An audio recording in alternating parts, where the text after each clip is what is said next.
Bueno, vamos a tratar el tema hoy que se titula La nueva vida en Cristo. ¿Por qué se llama la nueva vida en Cristo? Porque anteriormente teníamos una vida sin Cristo. ¿Qué es la vida sin Cristo? Una vida en que andábamos siempre con problemas, andábamos enemistados o andábamos sin tener ayuda, consuelo de nadie, sino simplemente pensábamos que todo el mundo nos estaba atacando, pero veíamos enemigos por todos lados. La nueva vida en Cristo, al contrario, es una vida más apacible. Miremos lo que nos dice la palabra de Dios sobre la nueva vida en Cristo. Miremos lo que nos dice Romanos capítulo 6, verso 4. La nueva vida en Cristo Jesús. Romanos capítulo 6, verso 4. Dice, porque somos sepultados juntamente con Él para muerte por el bautismo, a fin de que como Cristo resucitó de los muertos, por la gloria del Padre, así también nosotros andemos en nueva vida. Entonces vemos aquí cómo el Señor nos está planteando cómo vivir una nueva vida a través del apóstol Pablo, porque el libro fue escrito por el apóstol Pablo. Nos está diciendo cómo tenemos que hacer para vivir la nueva vida en Cristo. La nueva vida en Cristo significa que tenemos que morir al viejo hombre, ya no pensar como pensábamos antes. No vivir para satisfacer solamente nuestros deseos carnales, sino que debemos morir al viejo hombre. Y morir al viejo hombre significa resucitar al nuevo hombre, experimentar ese nuevo nacimiento. Ese nuevo nacimiento que solamente experimentamos cuando recibimos a Cristo en nuestro corazón como Señor y Salvador. Y como dijimos anteriormente, Señor y Salvador significa no solamente un acto religioso en decir que yo acepto a Cristo como Señor y Salvador, sino que significa aceptar a Cristo como Salvador porque reconocemos que somos malos, que sin Cristo estamos perdidos, que necesitamos a alguien que nos ayude a salir de esta vida pecaminosa en la que nos encontramos. Y Señor porque lo obedecemos y saber que solamente en la obediencia es que podemos vivir esa nueva vida en Cristo Jesús. Por eso tenemos que olvidarnos de la vieja pasada manera de vivir. Tenemos que despojarnos de ese viejo hombre que está viciado conforme a los deseos engañosos. Y el problema central de todo radica ¿dónde? En nuestra mente. Tenemos que cambiar nuestra manera de vivir, nuestra manera de pensar para poder cambiar nuestra manera de vivir. Por eso a los cristianos les dice, ustedes les lavaron el cerebro. Y efectivamente, cuando nosotros empezamos a conocer de la palabra de Dios, leer la palabra de Dios, empezamos a cambiar nuestra manera de pensar, nuestra manera de afrontar la vida. Por eso en Efesios 4:22, mírenme lo que nos dice Efesios 4:22 en cuanto a eso.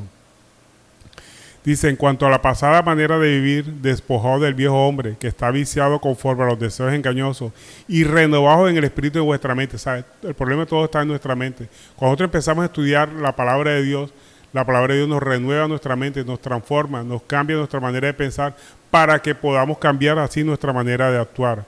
Y sigue diciendo el verso 24, y vestidos del nuevo hombre, creado según Dios, en la justicia, en la santidad de la verdad. Es decir, que para poder vivir la nueva vida en Cristo tenemos que renovar nuestro entendimiento. ¿Y cómo renovamos nuestro entendimiento? Con lectura de palabra. 3 facetas importantes, ¿verdad? Primero, lectura de palabra. Segundo, tener una vida de oración. Y por último, congregarnos. Es importante que nos congreguemos. Por eso siempre incitamos a las personas cristianos que se congreguen. Nunca dejen de hacerlo. El primer síntoma de una persona que se está apartando de Dios, de los caminos de Dios, es que deja de congregarse. Tenemos que congregarnos. Tenemos que arrastrar nuestra carne cuando nuestra carne no quiera congregarse. Tenemos que obligarla.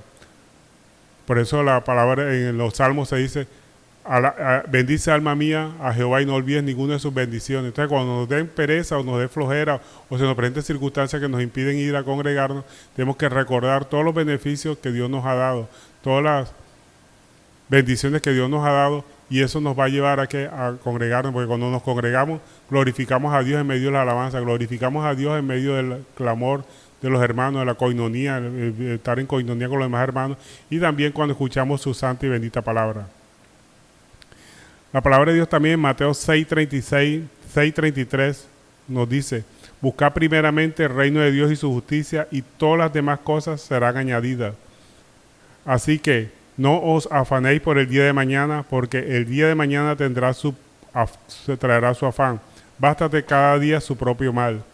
Entonces vemos que la nueva vida en Cristo nos lleva a no poner la mirada en las añadiduras de Dios, en las bendiciones de Dios, sino poner nuestra mirada en Dios.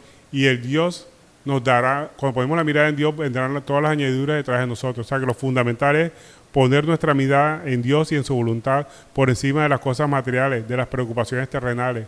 Las preocupaciones terrenales se las dejamos a Dios.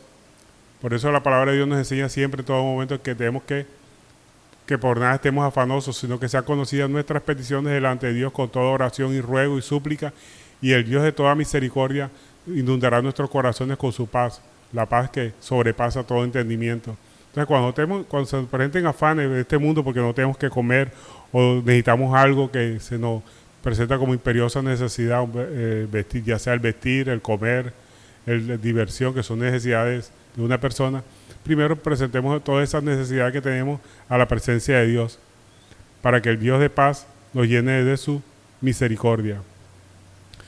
Y la nueva vida en Cristo también significa que tenemos confianza en la provisión de Dios. Cuando buscamos a Dios con sinceridad, Él promete proveer nuestras necesidades. Esto no implica que nos despreocupemos de trabajar, de buscar el sustento diario. Sí, tenemos que preocuparnos por eso, pero ya no lo hacemos desaforadamente, sino que confiamos en que Dios nos va a dar la provisión. Por eso en 2 Tesalonicenses 3:10 nos dice: por cuanto estábamos vosotros en orden, si alguno no quiere trabajar, tampoco coma. Es decir, que la Biblia nos invita a que trabajemos, porque es necesario que nosotros proveamos nuestro sustento y el de las demás personas que de una u otra forma dependen a nosotros. Tener la confianza en Dios, además de implicar no vivir una vida despreocupadamente, sino que no debemos buscar preocuparnos en exceso, sino que permitir que el temor nuestro gobierne nuestras decisiones. Vivir para el presente. Cada día tiene sus propios desafíos y bendiciones. Jesús nos recuerda la importancia que nos centremos en el presente, no nos afanemos innecesariamente por el futuro. Sí, tenemos que preocuparnos por las cosas que vienen más adelante, pero a veces nos preocupamos innecesariamente por las cosas, sabiendo que Dios tiene provisión, tiene cuidado de cada uno de nosotros. Filipenses nos dice que por nada estemos afanosos, sino que sean conocidas vuestras peticiones delante de Dios con toda oración y súplica, y el Dios de toda paz suplirá nuestras decisiones, nuestras necesidades conforme a sus riquezas en gloria. Entonces, lo importante es que tengamos en cuenta que el hombre en Cristo no se cree bueno, a diferencia del hombre sin Cristo, ¿verdad? Que se cree bueno. El hombre con Cristo sabe que necesita de Cristo. Jesucristo dijo: sin mí nada podéis hacer. Es decir, que no podemos hacer nada bueno, siempre tenemos que poner nuestra mirada en Cristo.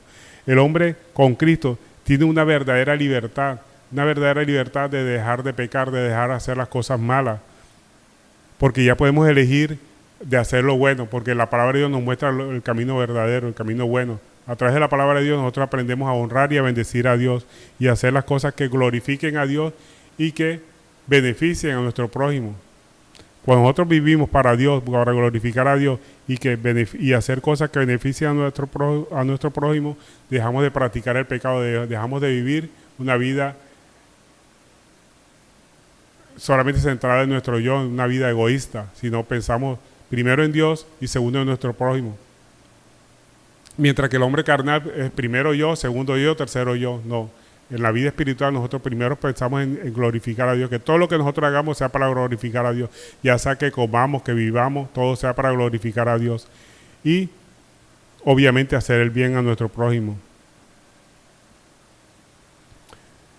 Sabemos que la única forma de liberarnos del pecado cuando conocemos de Cristo es a través de la obediencia, de sometimiento a la palabra de Dios, obedecer su palabra. Porque con nuestros propios medios no podemos dejar de pecar. Cuando nosotros queremos dejar de pecar con nuestra propia fuerza, vamos a fallar, porque tratamos de apagar el fuego con gasolina. Mientras que si se nos viene una ganas de hacer algo indebido ante los ojos de Dios, unas ganas indebidas de pecar, de hacer algo injusto, siempre presentemos nuestras necesidades a Dios, y el Dios de toda paz nos dará la fortaleza para seguir adelante.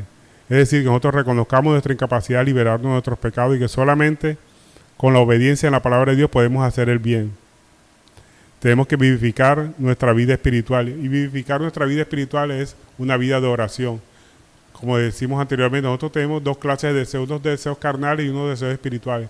Desde que nosotros nacemos con los deseos carnales o materiales vivos, y siempre los vivificamos porque vivimos una vida egoísta, mientras que los deseos espirituales están mermados, están apagados. La palabra de Dios los llama los muertos, están muertos.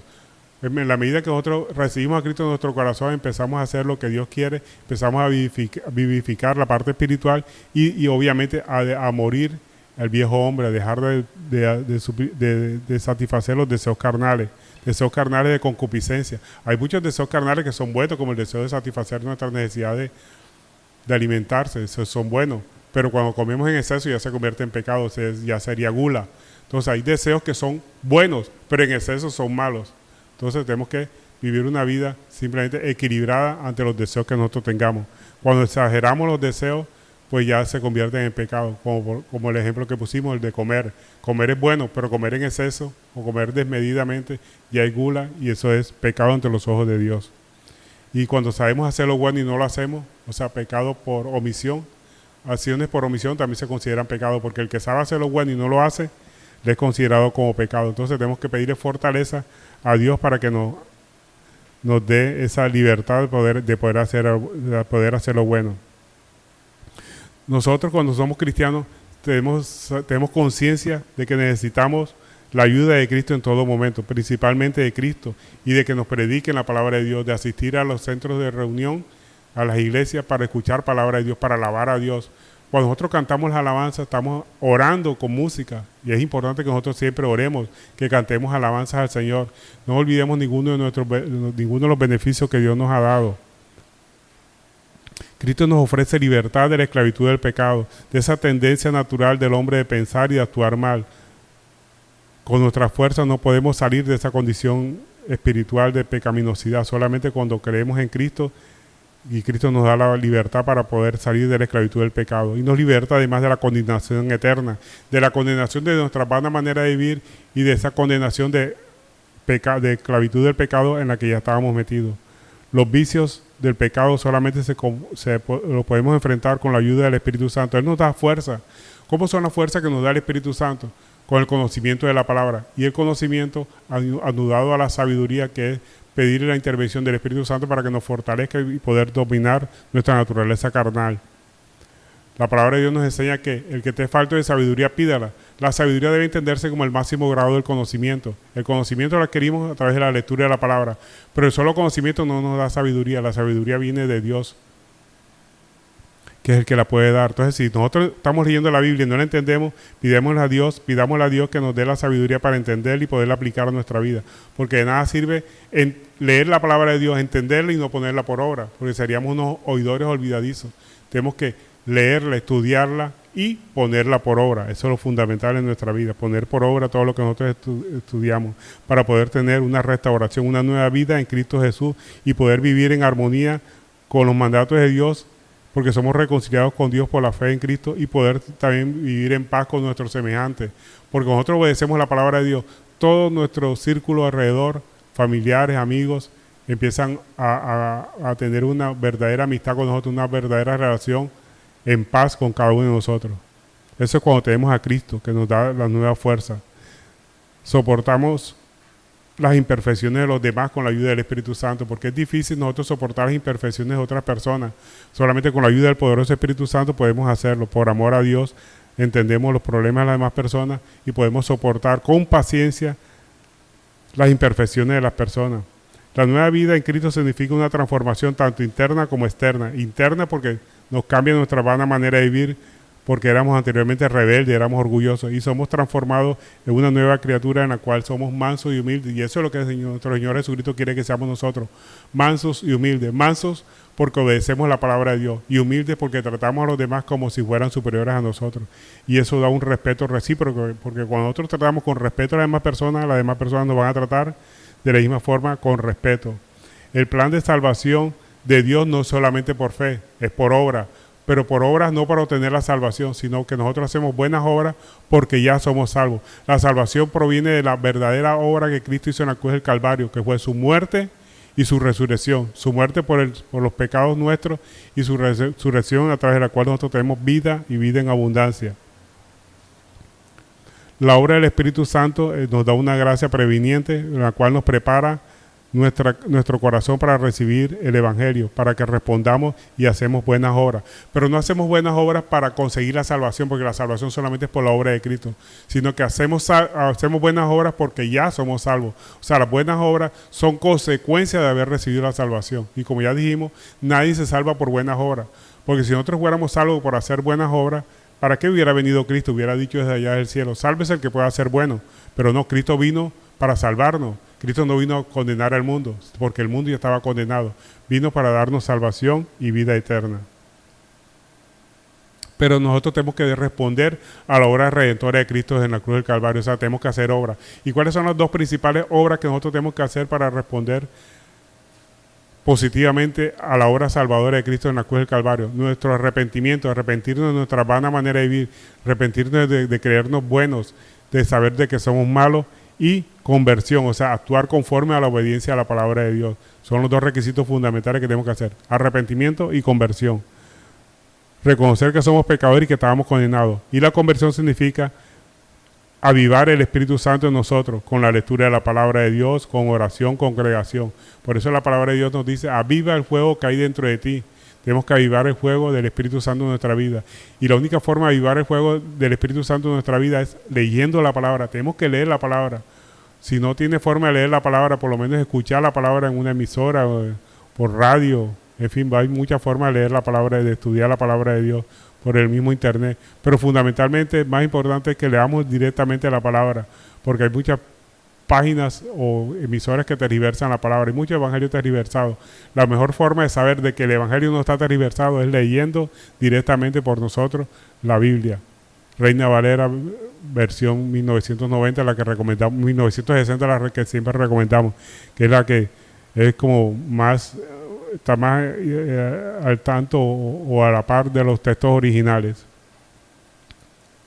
La soberanía de Dios no anula la responsabilidad humana, sino que ambos trabajan para darnos la salvación. O sea, Dios es soberano, Dios hace como Él quiere. Nada se antepone a su voluntad. Dios no tiene plan B. El plan de Dios es único, es la salvación, porque Él no quiere que nadie se pierda, sino que todos procedan al arrepentimiento. El hombre es responsable ante Dios de vivir una vida activa y comprometida con la palabra de Dios. Tenemos que, como ya dijimos anteriormente, leer, orar e interceder por otros, predicarle el evangelio para que otras personas puedan entender la palabra de Dios. Para vencer el pecado, porque todos tenemos tendencia al pecado, necesitamos nacer de nuevo. ¿Y qué significa nacer de nuevo? Recibir a Cristo en nuestro corazón. Todos los días pidamos a Cristo: Señor, llena mi vida, Señor, llena, que tu presencia nunca se aparte de mi vida. Una vida de oración constante, todos los días, mínimo media hora al día, dedíquese a orar. Si puede hacerlo de rodillas, muchísimo mejor. En las mañanas cuando se va a levantar, antes de acostarse también, orarle a Dios y darle gracias, tener una vida de agradecimiento a Dios, para que podamos darle muerte al hombre carnal, a los deseos pecaminosos. La única forma de darle muerte a los deseos carnales es no satisfacer los deseos de la carne y empezar a vivir conforme a la voluntad de Dios, tener una vida espiritual activa. Porque para el que no conoce la palabra de Dios, el evangelio le parece locura. ¿Cómo así que un hombre muerto en la cruz del Calvario pueda darle salvación a todos? Para el inconverso, el evangelio es locura. Pero para nosotros el evangelio es poder de Dios para salvación del que cree. Todo el evangelio es poder de Dios para salvación del que cree. El hombre espiritual crucifica los deseos carnales, es decir, que los mata, los tiene apagados. Cuando sometemos nuestros deseos carnales a la obediencia de Dios, los deseos carnales son crucificados y se empiezan a activar la parte espiritual, porque empezamos ya a vivir para Cristo, dejar de practicar las obras de la carne. ¿Qué significa dejar de practicar las obras de la carne? Dejar atrás las mentiras, los celos, las borracheras. La Biblia nos exhorta, y la palabra de Dios nos exhorta en todo momento que debemos embriagarnos en el Espíritu Santo. ¿Por qué debemos embriagarnos en el Espíritu Santo? Porque el hombre carnal encuentra deleite, encuentra paz, encuentra regocijo, encuentra gozo en tomarse unas botellas de licor, tomarse una cerveza, irse a una fiesta, compartir con amigos carnales, hacer cosas indebidas ante los ojos de Dios. Ahí encuentra el gozo. Pero el cristiano, la persona que ha nacido de nuevo, encuentra gozo en cosas internas, en cosas como el Espíritu Santo. Por eso la palabra de Dios nos exhorta que no nos embriaguemos con vino, en el cual hay disolución, sino que nos embriaguemos en el Espíritu Santo, en la llenura del Espíritu Santo. Solo así podemos vencer el viejo hombre. Y esto no sucede de la noche a la mañana. Eso requiere práctica continua, es un proceso continuo en el cual, a través del estudio de la palabra de Dios y cultivar una vida de oración y en comunión con otros, podemos avivar el fuego del Espíritu Santo. Por eso la palabra de Dios nos dice que no apaguemos al Espíritu. La única forma de no apagar el Espíritu es leyendo la palabra, busca constantemente en oración a Dios y en comunión con otros. Esa es la forma de avivar el Espíritu Santo en nosotros y poder tener una verdadera comunión con Dios. Ahora la pregunta es, ¿cuándo gozamos de una nueva vida en Cristo? ¿Podemos responderlo o dejamos que la Biblia responda? Miremos lo que nos dice 2 Corintios 5, 17. Aquí nos dice cuándo empezamos nosotros a gozar de una nueva vida en Cristo Jesús. 2 Corintios 5, 17. Dice, de modo que si alguno está en Cristo, entonces aquí vemos la primera condición para tener una nueva vida en Cristo. De modo que si alguno está en Cristo, nueva criatura es. Las cosas viejas pasaron y aquí todas son hechas nuevas. ¿Qué significa estar en Cristo? Significa tener una renovación espiritual. Cuando somos libres del pecado y somos hechos hijos de Dios. Y aquí tiene la contradicción con el mundo. El mundo piensa que todos somos hijos de Dios. La Biblia nos enseña que no todos somos hijos de Dios. Solamente son hijos de Dios aquellos que han aceptado a Cristo en su corazón, como dice Juan 1:12, dice, mas a todos los que le recibieron, a los que creen en su nombre, les dio la potestad de ser hechos hijos de Dios. Salimos de esa mentira de creer que todos somos hijos de Dios. Todos no somos hijos de Dios, todos somos criaturas de Dios. Dios nos creó. Pero los verdaderos hijos de Dios son aquellos que han aceptado a Cristo, el unigénito, el único, el verdadero Hijo de Dios, y han aceptado su sacrificio en la cruz del Calvario. Nos constituimos en hijos de Dios por adopción, somos adoptados. Entonces, cuando se produce esa renovación espiritual es porque somos libres del pecado y somos verdaderamente hijos de Dios. Esto implica vivir una vida en comunión con Dios y guiada por el Espíritu Santo. Y es importante que tengamos en cuenta tener una vida en comunión con Dios, porque de nada sirve leer la palabra, congregarnos, hacer cosas buenas, pero no tener una vida en comunión con Dios. Y la vida en comunión con Dios se consigue orando. Tenemos que orar. Si no sabemos orar, empecemos así diciéndole al Señor, Señor, no sé orar ni cómo dirigirme a ti, enséñame a orar. Ya usted empezó a orar cuando usted empieza a dirigirse de esa forma a Dios. Si lo puede hacer de rodillas, pues muchísimo mejor, pero no necesariamente tiene que ser de rodillas, acostado, sentado, caminando, dentro de su casa o camino a cualquier lugar te puede ir orando. Colosenses 2:12 nos dice, sepultados con Él en el bautismo en el cual fuisteis también reconciliados con Él mediante la fe en el poder de Dios que lo levantó de los muertos, y vosotros estando muertos en pecado y en la circuncisión de vuestra carne, os dio vida juntamente con Él, perdonando todos los pecados. O sea, esto implica tener una renovación espiritual y una vida guiada por el Espíritu Santo. Y tener una vida en Cristo significa tener un cambio de prioridades. Nos centramos no en lo terrenal o temporal, sino en las cosas espirituales. Por eso dice la Biblia, poner la mirada en Cristo. Y poner la mirada en Cristo es obedecer su palabra, obedecer sus mandamientos, obedecer todo lo que Él nos ha mandado a hacer. Porque nada sirve conocer la palabra de Dios y no ponerla por obra. Entonces por eso tenemos que poner la mirada en las cosas de arriba y no en las de la tierra. Nuestra identidad ya cuando nosotros tenemos una nueva vida en Cristo, nuestra identidad no le define nuestro pasado ni nuestros errores, sino nuestra identidad nos la define una verdadera comunión con Dios, una vida en relación con Cristo, mantener esa vida de oración. Todo momento tenemos que cultivar esa vida de oración. Eso es lo que define nuestra identidad. O sea, somos unos verdaderos hijos de Dios cuando empezamos a tener una vida en comunión con Cristo, una vida de oración con Él. Gálatas 2:20 nos dice, con Cristo estoy juntamente crucificado y ya no vivo yo, mas vive Cristo en mí. Y lo que ahora vivo en la carne lo vivo en la fe del Hijo de Dios, el cual me amó y se entregó a sí mismo por mí. Y si Él se entregó a sí mismo por mí, nosotros tenemos que entregarnos a Él. Y entregarnos a Él significa tener una verdadera relación con Cristo, porque de nada sirve conocer la palabra de Dios y no intimidar con Cristo. Eso es lo que Dios quiere, que lo conozcamos a Él, que lo conozcamos en oración. Primero con la lectura de la palabra, conocemos a Dios, pero lo importante es que mantengamos una vida de oración y empezamos a tener el Espíritu Santo en nuestra vida como evidencia. La evidencia de que tenemos el Espíritu Santo en nuestra vida no es estar en tener un cargo o oficio dentro de la iglesia, ni tener dones. Los dones son regalos de Dios y Dios se los da a quien Él quiere. La verdadera evidencia de tener el Espíritu Santo en nuestra vida es que hay un cambio en nuestra vida, en que empezamos a dar frutos del Espíritu, frutos como del amor, la paz, la paciencia, la benignidad, la bondad, la mansedumbre. Eso indica que tenemos el Espíritu Santo en nuestra vida. Empezamos a dar el fruto del Espíritu Santo, no el hablar en lengua. Porque el mismo apóstol Pablo nos dice en 1 Corintios 12, 29, ¿son todos apóstoles? ¿Eran todos profetas? ¿Todos maestros? ¿Hacen todos milagros? ¿Tienen todos dones de sanidad?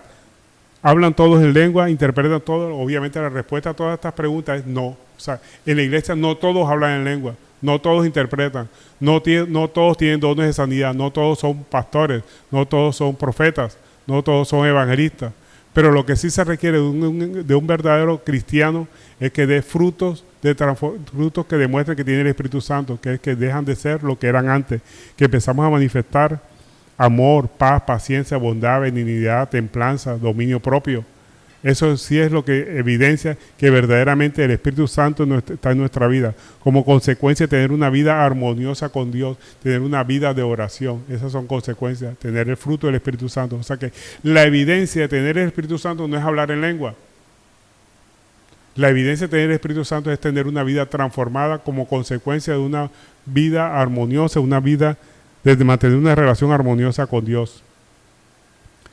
Y empezamos nosotros a manifestar un cambio interno, porque en nuestras intenciones, nuestras actitudes y deseos que reflejan una vida armoniosa con Dios y con nuestros semejantes. Por eso Santiago 1:22 nos dice, sed hacedores de la palabra y no tan solamente oidores, engañándonos a nosotros mismos. O sea, tenemos que poner por obra la palabra de Dios.